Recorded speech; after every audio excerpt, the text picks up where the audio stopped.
Alright, hold on. I'm sure you read the title of the video, and you're probably here to leave an upper decker in the comments section just because I suggested that there might be positives to Masahiro Sakurai leaving Smash Bros. But seriously, just hear me out for a bit.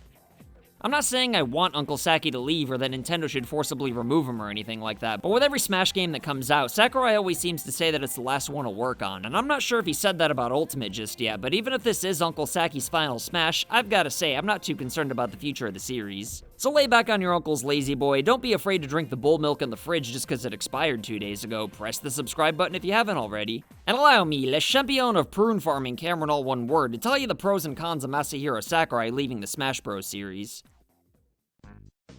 Alright, so as far as whether or not I think Sakurai's actually gonna leave Smash someday, I'd say it's about as likely as my dumbass son actually winning a Little League T-ball game for once. In case you've never lost an $800 bet on his candy ass, let's just say that it's close to impossible. I'm sure Sakurai's always saying he's gonna quit Smash because he just gets frustrated after putting everything he's had into these games for years. There's always enough people out there who find something to complain about. So to be honest, I can't really blame the guy for second guessing whether or not it's worth all the trouble, especially after making Smash 4 for 2 different consoles, which had to have been the biggest pain in the ass ever.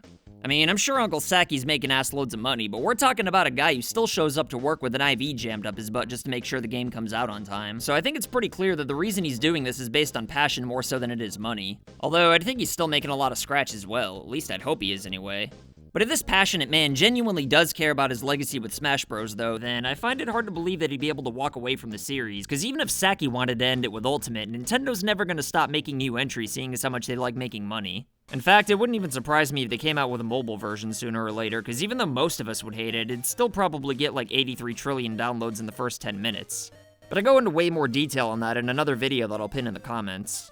But even if it's something as silly as a mobile Smash game, though, I'd be shocked if Sakurai had the willpower to just let somebody else get their hands on something he worked so hard on for the last few decades, regardless of whether or not the new director would be better or worse. Personally, I don't know Sakurai very well outside of that one encounter I had with him that forbids me from getting within 50 yards of the guy anymore, but even so, I still think it'd break his heart to see someone else ruin the Smash series, or even just drag the quality of it down by an ass hair. But at the same time, I can't honestly say that I think he'd be happy if someone else took control and made a game that everybody likes a little bit more, because even though it would be piggybacking off his original work, it'd probably still bum him out to know that the most popular Smash game in the entire series is one that he didn't have anything to do with, especially after dedicating a quarter of his life to the first 5 games. Yeah, I know sexual chocolate Shigeru Miyamoto's legacy wasn't affected after he left the Mario series, but those games are more self-contained, whereas everything in Smash Bros. More or less piggybacks off the last one.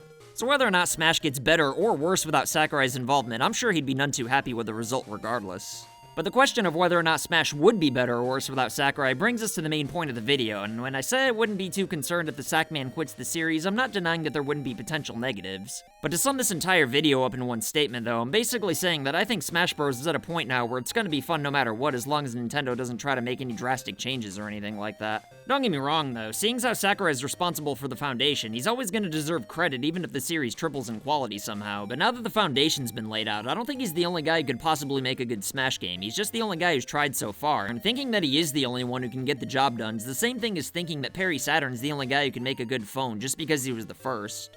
I mean, I know there's always going to be fans who swear Melee's the best no matter what, and I'm not even saying they're right or wrong, but aside from that part of the fan base, the rest of us are pretty content with Ultimate's physics and content. And the only thing anybody's really asking for in future games are more characters. So since Sakurai's already said it's not even up to him which characters get added anyway, the next real concern is coming up with movesets and balancing newcomers out and all that.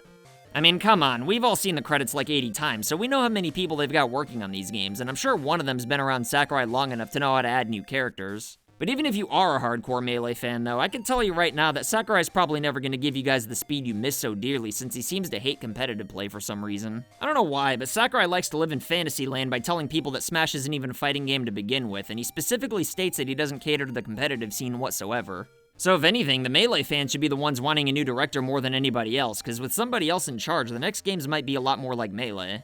Personally, I wouldn't consider myself a competitive player by any means, but I'm a little bit more than a casual observer as well, and I think I can speak for most of the non-hardcore fanbase when I say that we don't really care about the physics one way or another as long as everything's balanced. Personally, I think all the games play just fine, but I like Ultimate the best simply because it has the most content. And besides, it's still faster than Brawl, which I still think's a fun game anyway.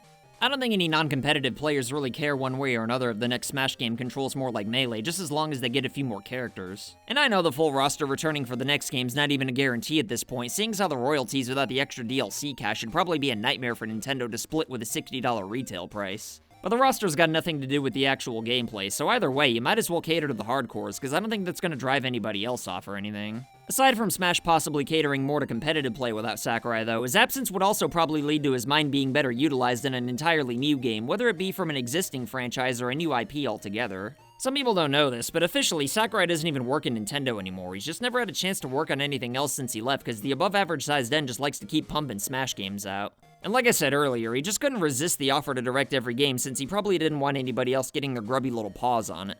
Every time he tried to get out, they just kept pulling him back in, but even if he ever does fully leave Nintendo and resist the urge to make another Smash game though, I'm sure that this genius of a man had come up with something pretty unique. And honestly, this is why I think locking him down to Smash is a little bit of a waste, since I think the series can kinda run itself at this point. I mean, Kirby's pretty popular too, but if Sakurai never left that series and just continued to crank those games out, then we'd have never gotten Smash in the first place. So just imagine what we might miss if this poor guy never gets a chance to try something else. I'd even bet that Sakurai already knows what he wants to make next, and after all this time he's had to think about it, I'd love to see him finally get to make it.